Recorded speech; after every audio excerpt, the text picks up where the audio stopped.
अस्सलाम वालेकुम friends. I am your co host Taiba Nazim is here. आज का जो हमारा टॉपिक है, जो हम बायोलॉजिकल टॉक्सिकोलॉजी में डिस्कस कर रहे हैं, वो है teratogenesis. So first of all the question arise, what is teratogenesis? This is the process in which deformed organism produced. और इसकी जो मेन काजेज होते हैं वो हैं ट्रेटोजेनेसिस। अब जो ट्रेटोजेनेसिस है, इसमें होता क्या है, बेसिकली जो फीटस है उसके अंदर स्ट्रक्चरल एंड फंक्शनल एबनॉर्मेलिटीज़ आ जाती हैं। ठीक है। अब वो एबनॉर्मेलिटीज़ करवाता कौन है? वो है जी ट्रेटोजेनेसिस। अब ये ट्रेटोजेनेसिस क्या होते हैं? कोई भी एनी फिजिकल और chemical agent that alter the developmental process and cause deformality. अब ये डिफॉर्मेलिटी अल्टीमेट आ किस में रही है? ये जी आ रही है हमारे पास फीटस के अंदर। अब यहाँ पर हम इनका डिफरेंस देख लेते हैं, फिजिकल एजेंट्स कौन से हैं और केमिकल एजेंट्स कौन से हैं। नंबर वन, फिजिकल एजेंट्स में ऐसे केमिकल्स या फिर ऐसे एजेंट्स जो कि बाहर से एक्सटर्नल इन्वायरमेंट से जो है वो आते हैं और वो डायरेक्टली बात कर रहे होते हैं मैटरनल को, मदर को। जब वो मदर को कर रहे होते हैं तो वो फिर अल्टीमेटली बेबी को हार्म करते हैं। ठीक है, उसकी जो स्ट्रक्चरल और फंक्शनल जो डेवलपमेंटल हो रही होती है फर्स्ट ट्राइमेस्टर में, तो उसको क्या करते हैं, वो डैमेज करते हैं। अच्छा, यहाँ पर मैं आपको ट्राइमेस्टर का बता देती हूँ। प्रेगनेंसी ड्यूरेशन जब वो 9 मंथ का होता है, उसको अगर हम देखें तो 3 मंथ्स के अंदर जो है वो उसको थ्री थ्री मंथ की कैटेगरीज बना के 3 ट्राइमेस्टर जब वो बना लेते हैं। जब 3 ट्राइमेस्टर बनाते हैं तो फर्स्ट जो ट्राइमेस्टर होता है वो 3 मंथ्स का होता है और उसके अंदर जो वीक होते हैं, एवरी मंथ कंटेन 4 वीक। तो अब जो 3 को 4 से मल्टीप्लाई करें तो 12 वीक्स। इसका मतलब जो पहले 12 वीक्स हैं उसके इनिशियल्स में ट्रेटोजेंस जो है ये ज़्यादा जो है वो मेजरली इफेक्ट करते हैं। तब यहाँ पर देखिए इसकी एग्जांपल, इसमें एक्सरेज है, गैमा रेज है, हाइपर सेंसिटिविटी है और इन्फेक्शंस एटसेट्रा है। अब एक्सरे और गैमा रे कैसे इफेक्ट करते हैं? जैसे देखिए जो मदर्स होती हैं वो क्या करती हैं, अल्ट्रासाउंड करवाने के लिए या किसी भी ट्रीटमेंट के लिए या कैसे भी वो क्या करती हैं जी, वो एक्सरे से या गैमा रे से क्या हो जाता है, उनका कॉन्टैक्ट या एक्सपोजर हो जाता है। तो इससे होता क्या है, बेसिकली जो फीटस होता है उसकी ग्रोथ, इसके अलावा जो वो स्लो हो जाती है। उसके अलावा जी इसमें कैंसर वगैरह हो सकते हैं, इसके तो मैक्सिमम चांसेस होते हैं। ये रेडिएशंस बहुत ज़्यादा डेंजरस होती हैं for a pregnant women. Next है हाइपर सेंसिटिविटी। हाइपर सेंसिटिविटी में देखें, अगर बहुत ज़्यादा हीट हो, लाइक, तो उसको ज़्यादा यानी कि हीट किसी भी वजह से होती है या फिर हैवी एक्सरसाइज की वजह से भी हो सकता है। तो ये इफेक्ट बेबी को इस तरह करेगा कि उसके अंदर स्पाइना बाइफिडा काज कर देगा, ये न्यूरल ट्यूब डिफेक्ट करेगा। अब स्पाइना बाइफिडा क्या होता है? स्पाइना बाइफिडा होता है जी, ये देखिए स्पाइना बाइफिडा क्या होता है, the incomplete spinal cord development. यानी कि जो स्पाइनल कॉर्ड होता है वो कम्प्लीटली डेवलप नहीं हो पा रहा होता। अब ये सारे इसके काजेज़ हैं, जो चीज़ें यहाँ पर बताई गई हैं, ये सारे के सारे क्या हैं, इनके आउटकम्स हैं। यानी कि ये देखें, यहाँ पे ब्लाइंडनेस हो जाती है, इसके अलावा जी डेफ हो जाती है, सिनेप्टिक क्लेफ्ट पैलेट हो जाता है। अब यहाँ पर देखें, क्लेफ्ट पैलेट यानी कि जो आपके पास नेज़ल है और ओरल कैविटीज़ हैं, इनको डिफरेंशिएट करने के लिए सेंटर में वॉल नहीं होती, यानी उसके अंदर ओपनिंग रह जाती है, उसको कहते हैं क्लेफ्ट पैलेट। अब इसका नुकसान क्या होता है? डबल क्लेफ्ट पैलेट भी होता है और सिंगल भी होता है। डबल में ये होता है कि दोनों के दोनों जो नेज़ल्स आपके पास, जो नॉस्ट्रिल्स के अंदर, जो नेज़ल कैविटी के अंदर जो दो ओपनिंग है, वो दोनों की दोनों में ही क्या होता है जी, मेम्ब्रेन मौजूद नहीं होती। तो जब भी हम फूड को खाते हैं, इंजस्ट करते हैं, तो वो हमारे क्या हो जाता है, रेस्पिरेटरी सिस्टम में चली जाती है। अब हम यहाँ पे बात करते हैं केमिकल एजेंट्स की। एनी केमिकल एजेंट, कोई भी केमिकल हो सकता है that is ingested by a mother and get harmed her baby. यानी कि यहाँ पर कोई भी ऐसा केमिकल जो कि एक मदर खुद जो है वो पहले डायरेक्ट क्या कर रही है, इंजस्ट कर रही है, फूड हो सकती है, ड्रग हो सकती है। ठीक है, तो अब वो अल्टीमेटली बेबी को हार्म करेगी उसकी डेवलपमेंट में। बेसिकली ये ट्रेटोजेंस क्या करते हैं जी, ये ट्रेटोजन जो हम यहाँ पे ट्रेटोजेनेसिस के अंदर ट्रेटोजेंस पढ़ रहे हैं, ये बेसिकली जो एक बेबी है उसकी डेवलपमेंट और इसके अलावा उसके अंदर स्ट्रक्चर फंक्शन जो डेवलपमेंट हो रही होती है ना, उसको ये क्या करता है, अबनॉर्मल कर देता है। डिफरेंट टाइप की एनोमलीज क्रिएट कर देता है, जिसकी वजह से जो बेबी होते हैं वो डिफॉर्म्ड होते हैं। अब यहाँ पे इसकी एग्जाम्पल में देखें, केमिकल कौन कौन से हो सकते हैं? अल्कोहल हो सकती है, ड्रग हो सकते हैं, प्लूटेंट्स हो सकते हैं, सम केमिकल्स हो सकते हैं। अब अल्कोहल क्या करता है? अल्कोहल फीटल अल्कोहल सिंड्रोम काज कर देता है। ठीक है, और यहाँ पर अगर देखें ड्रग को, डिफरेंट टाइप की ड्रग्स हो सकती हैं। ठीक है, जैसे ओटीसी मेडिसिन होती हैं, लाइक मदर्स को डिफरेंट टाइप की यानी वो ड्रग कंज्यूम कर रही होती हैं प्रेगनेंसी में, तो वो अल्टीमेटली क्या करती हैं भाई, उनके अंदर जो है वो डिफॉर्मेलिटीज़ बेबी के अंदर जो है डेवलप हो जाती हैं। अब यहाँ पे प्ल्यूटेंट्स हो सकते हैं, कोई ऐसे एरिया में रह रहा है, किसी इंडस्ट्रियल एरिया में रह रहा है जहाँ पे उसका जो एक्सपोजर जो है वो प्ल्यूटेंट्स के साथ है, तो अल्टीमेटली फिर क्या होगा जी, फीटल डिवेलपमेंटल एबनॉर्मेलिटीज़ काज होंगी। अब इससे होता क्या है, फीटल अल्कोहल सिंड्रोम हो जाती है, लो बर्थ वेट हो जाता है, हार्ट डिफेक्ट हो जाता है, SIDS यानी कि सडन इन्फेंट डेथ सिंड्रोम हो जाती है। अच्छा जी, यहाँ पे नेक्स्ट जो है बहुत ही इंपॉर्टेंट कह सकते हैं इसका पार्ट है, वो है ट्रेटोजेनिक मेडिकेशन। अब ट्रेटोजेनिक मेडिकेशंस का क्या मतलब है, सबसे पहले तो इसके अंदर कंफ्यूज नहीं होना, ये ऐसी मेडिसिन नहीं है जो इसके ट्रीटमेंट में यूज़ की जाए, बल्कि यहाँ पर अब हम बताने लगे हैं कि अगर कुछ मेडिसिन्स जो कि OTC बेस्ड हैं, यानी कि नॉन प्रेस्क्राइब्ड मेडिसिन जो कि एक मदर कंज्यूम कर रही होती है, तो वो कैसे ट्रेटोजन के तौर पे एक्ट करता है और बेबी की डेवलपमेंट को क्या करता है, वो हार्म करता है। अब यहाँ पर देखें जी, 2015 में फूड ड्रग एडमिनिस्ट्रेशन उन्होंने बेटे एक इम्प्लीमेंट किया था एक रूल जिसको कहते हैं PLLR, pregnancy and lactation labelling rule. पहले कौन सा होता था, पहले होता था ABCDX प्रेगनेंसी कैटेगराइजेशन। आप इसमें डिफरेंट टाइप के कह सकते हैं कि केमिकल्स ज़्यादा क्वांटिटी में मौजूद होते थे, पहले तो इतना ज़्यादा इस कैटेगराइज यानी कि प्रेगनेंसी के अंदर जो ड्रग्स यूज़ होते थे इतना ज़्यादा उसके ऊपर फोकस नहीं था।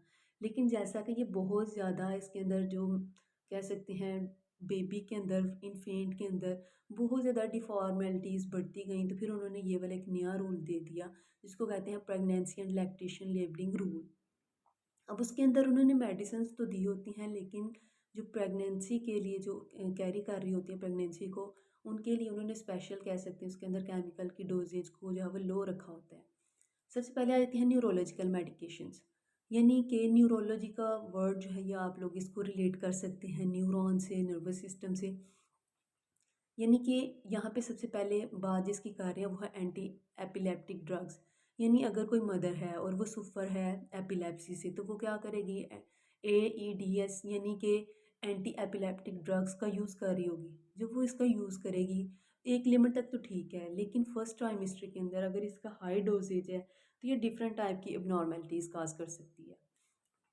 तो इसके लिए क्या है कि जो FDA ने प्रेस्क्राइब्ड उसकी मेडिकेशंस होती हैं उसको यूज़ करें। अब यहाँ पर हम बात करते हैं फिनोबार्बिटोल। यहाँ पर इसकी अगर बात करें तो ये न्यूरॉन्स वगैरह जो न्यूरोपैथिक होती है, पेन या माइग्रेन के खिलाफ जो है ये एंटी एपिलेप्टिक ड्रग्स यूज़ की जाती हैं। फिनोबार्बिटोल की बात कर लेते हैं। फिनोबार्बिटोल जो है बेटे, ये जो जीन है आपके पास CYP452B and 3A जीन, ये इसके अंदर फ्री रेडिकल क्रिएट कर देता है, और वो फ्री रेडिकल क्या करता है, DNA को जाके हिट करता है और उसके अंदर जाके ट्रांसफॉर्मेशन कर देता है, जिससे या तो बेबी की डेथ हो जाती है, ठीक है, बेबी मॉर्टेलिटी हो जाती है, या फिर इसके अंदर कह सकते हैं जी मोटर डिवेलपमेंटल के अंदर जो डिफेक्ट आ जाता है, इम्पेयर्ड ग्रोथ होती है। नेक्स्ट हम बात करते हैं वालप्रेट। वालप्रेट जो है ये वालप्रोइक एसिड का ज़्यादा यूज़ करते हैं जो लोग। उसके अंदर क्या होता है, ये इनहिबिटरी एक्शन शो करता है फोलेट और हिस्टोन एसिटाइलेज, डीएसिटाइलेज का जब ये रिस्पॉन्स शो करेगा तो बेटे अल्टीमेटली जो आपके पास एक एम्ब्रियोनिक जो सर्कुलेशन है उसके अंदर ये अकमुलेट होना शुरू हो जाएगा वाल्प्रोइक एसिड। जब वो होगा तो इसके अंदर जो है ऐसी स्पीशी बनाएगा जो कि ऑक्सीजन रिएक्टिव स्पीशीज़ होंगी, तो वो भी अल्टीमेटली फिर DNA को डिफॉर्म करेंगे। उसके अंदर आपको पता ही है DNA के अंदर बेसिस होते हैं, ठीक है, नाइट्रोजन बेसिस जिसे कहते हैं, तो उसके ऊपर बेसिकली फार्मूलाज ही होती हैं, उस नाइट्रोजन बेस को चेंज कर देगा वो। इसके अलावा जब वो उसे चेंज करेगा तो DNA के अंदर जो जितनी इंफॉर्मेशन कोड थी वो चेंज हो जाएगी और डिफॉर्मेलिटी क्रिएट कर देगी। नेक्स्ट हम बात करते हैं कार्बामाजिपाइन। अब कार्बामाजिपाइन जो है ये क्या है जी, कार्बामाजिपाइन यूज़ करते हैं एपिलेप्सी के अंदर ज़्यादातर, या फिर बाइपोलर डिजीज़। अब बाइपोलर डिजीज़ कौन सी होती हैं बेटी, ऐसी डिजीज़ जिससे किसी पर्सन का सडन मूड चेंज हो जाए, ठीक है, उसको कहते हैं हम कार्बामाजिपाइन डिजीज़। यानी कि उसमें क्या होता है जी, ऐसी डिजीज़ जिसके अंदर कार्बामाजिपाइन को यूज़ करके आप किसी पर्सन का जो मूड है उसको स्टेबलाइज करें, ठीक है, लेकिन इसकी अगर एक्सेस यूज़ कर रहे हैं इसको तो इसमें डिफरेंट डिसऑर्डर्स हो सकती हैं। जैसे यहाँ पे इसने एग्जांपल में क्रेनोफेशियल डिफेक्ट्स हो सकते हैं, यानी फेस के अंदर इसके अलावा आईक्यू ग्रोथ रिटार्डेशन, यानी कि कह सकते हैं कि मेंटल ग्रोथ रिटार्डेशन हो सकती है। नेक्स्ट आता है जी लेमोट्राइजीन। लेमोट्राइजीन न्यू एंटीलेप्टिक मेडिकेशन है। ये भी आपके पास मूड स्टेबलाइज़र है, यानी कि इससे भी मूड स्टेबलाइज़र के तौर पर यूज़ करते हैं। और ये इसका हाई रिस्क क्या होता है, माल फॉर्मेशन होता है फीटल के अंदर, जो ये क्लेफ्ट या फेशियल क्लेफ्ट जो है ये काज कर देता है। तो यहाँ पर देखें ये सारी जो मेडिकेशंस हैं जो न्यूरोलॉजिकल के अंडर आ रही हैं, उनके डिफरेंट टाइप के क्या आ रहे हैं जी, इनके आगे से बेबी के ऊपर जो इफेक्ट आ रहे हैं। नेक्स्ट आ जाता है यहाँ पर फिनोटाइन्स की बात करते हैं, लेकिन बात यह है कि ये जो टैपीमायरेट टोपीरामेट, इसकी अगर हम बात कर लें तो ये भी इसी तरह क्या करेगा जी, डिफरेंट एपिलेप्सिक माइग्रेन्स होती हैं, ठीक है, उसके लिए यूज़ किया जाता है। लेकिन इससे होता क्या है, इसमें क्लेफ्ट, जैसे मैंने आपको पीछे भी बताया है, क्लेफ्ट पैलेट जैसे इसके अंदर बहुत ज़्यादा कह सकते हैं कि चांसेस हैं क्लेफ्ट पैलेट के इन ट्रेटोजेंस की वजह से होती हैं। तो अब ये जो टोपी रेमेट है, ये क्या करेगा बेसिकली, ये ओरल क्लेफ्ट पैलेट या ओरल जो क्लेफ्ट होगा ना वो काज करेगा न्यूबॉर्न के अंदर। नेक्स्ट आ जाती हैं एंटी माइक्रोबियल मेडिकेशंस। ऐसी मेडिकेशंस जिसको यानी कि माइक्रो ऑर्गेनिजम्स के ख़िलाफ़ यूज़ किया जाए, ठीक है। माइक्रो ऑर्गेनिज्म में माइक्रोबियल में एंटीबायोटिक्स हो सकती हैं, ठीक है, एंटीवायरल प्रोटीन इंटरफेरोन्स हो सकती हैं, वैक्सीन जिसे कहते हैं। लेकिन यहाँ पर अभी हम देखते हैं कुछ एग्जांपल, जैसे है क्लोरामफेनिकोल। अब ये जो आपके पास है ये बोन मैरो सुप्रेशन काज करती है, इसके अलावा ग्रे सिंड्रोम बेबीज़ में काज करती है। एंटी फंगल एजेंट्स क्या करते हैं, ये भी इनकी डेवलपमेंटल ग्रोथ के अंदर एबनॉर्मलिटीज़ करेंगे। टेट्रासाइक्लिन की बात करें तो ये टीथ और बोन्स के अंदर क्या करते हैं, डिफॉर्मेलिटीज़ करते हैं। फ्लोरोक्विनोलोन्स, ये भैया आपके पास बहुत इंपॉर्टेंट है, क्योंकि ये डिफरेंट टाइप के कार्सिनोमास क्या करते हैं जी, प्रोड्यूस करते हैं। यही कार्सिनोमा जो है वो डिफरेंट टाइप के कैंसर के अंदर जो है वो इन्वॉल्व होते हैं। अब यहाँ पर क्योंकि टेट्रासाइक्लिन दांतों के लिए और हड्डियों के लिए, तो ये क्या करेंगे, स्केलेटन डिफॉर्मेलिटीज़ भी क्रिएट कर सकते हैं। नेक्स्ट आ जाते हैं एंटीकोगुलेंट्स। यहाँ पर देखिए कॉमेरिन्स डेरिवेटिव्स, इसको एग्जांपल इसमें दी गई है वारफेरिन। वारफेरिन अगर हम इसका ओवर यूज़ कर रहे हैं, ठीक है, वैसे तो warfarin antagonise vitamin K inhibitory Y carboxylations of glutamyl residue, ये रिड्यूस कर देता है भाई कैल्शियम की बाइंडिंग को। और जब कैल्शियम की बाइंडिंग को जब रिड्यूस कर देगा तो ये क्या काज करेगा, नेजर हाइपोप्लेजिया काज कर सकता है। लेकिन बात ये है कि इससे जो मेजर इफ़ेक्ट होता है ना वो आपकी आइज़ हैं और ईयर्स हैं, हैंड्स वगैरह इनकी डेवलपमेंट तीनों की ज़्यादा तौर पर कह सकते हैं ना वो ज़्यादा डिस्टर्ब होती है इससे। नेक्स्ट है जी यहाँ पर वारफेन्स। नेक्स्ट यहाँ पर हम बात कर रहे हैं थायराइड मेडिकेशंस, यानी ऐसी मेडिसिन्स जो कि अगर एक मदर है, फॉर एग्जांपल एक मदर है, उसको थायराइडिज्म या हाइपोथायराइडिज्म या फिर हाइपरथायराइडिज्म, कोई एक डिजीज़ से सफ़र कर रही है और वो मेडिकेशन कोई भी यूज़ कर रही है, तो अब उसमें कार्बीमेज़ोल हो सकता है, मैथीमेज़ोल हो सकता है, आयोडीनेशन हो सकता है, थायरोक्सिन हो सकता है। प्रोडक्शन इसने करनी है T4 की, यानी कि वो चाहता है T4 प्रोड्यूस हो और उसके नॉर्मल फंक्शन चलते रहें। लेकिन इसकी हाई डोजेज, इन सब की देखें तो हाई डोजेज ही काज कर रही हैं एबनॉर्मलिटीज़, और ये एट्रेटोजन के तौर पर ही एक्ट कर रही हैं। अब यहाँ पर फिर ये क्या करते हैं, डिफरेंट टाइप के ये थायराइड डिजीज़ जो हैं वो प्रोड्यूस कर देंगे, ठीक है। इसके अलावा जो अब बहुत ज़्यादा कह सकते हैं कि इसोफेगल जो फॉर्मेशन है उसके अंदर डिफॉर्मेलिटीज़ जो प्रोड्यूस करेंगे। अब विटामिन ए कर लेते हैं, बहुत इंपॉर्टेंट है।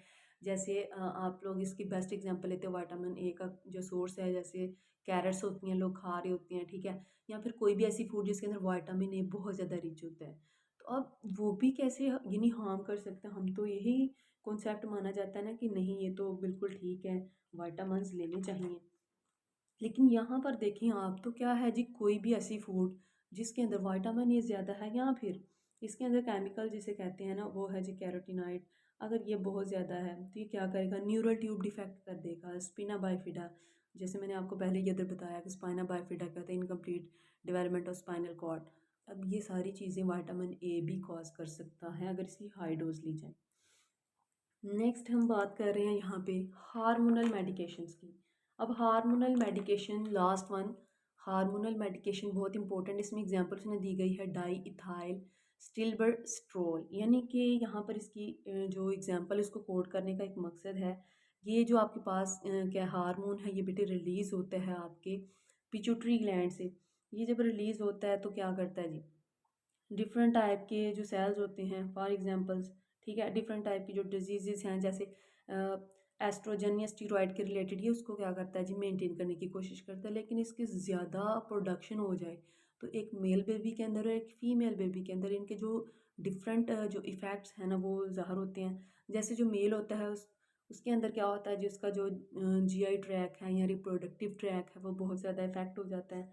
फीमेल के अंदर अगर हम बात करें तो उसमें लेबियल फ्यूजन हो जाती है और इसके अलावा क्लिटोट्रोमेगैली हो जाती है, यानी एक्सेसिव एस्ट्रोजन या एंड्रोजन प्रोड्यूस हो जाता है। That's all from the teratogenesis. अगर आपको कोई भी क्वेश्चन है तो आप इनबॉक्स में छोड़ सकते हैं। Thank you.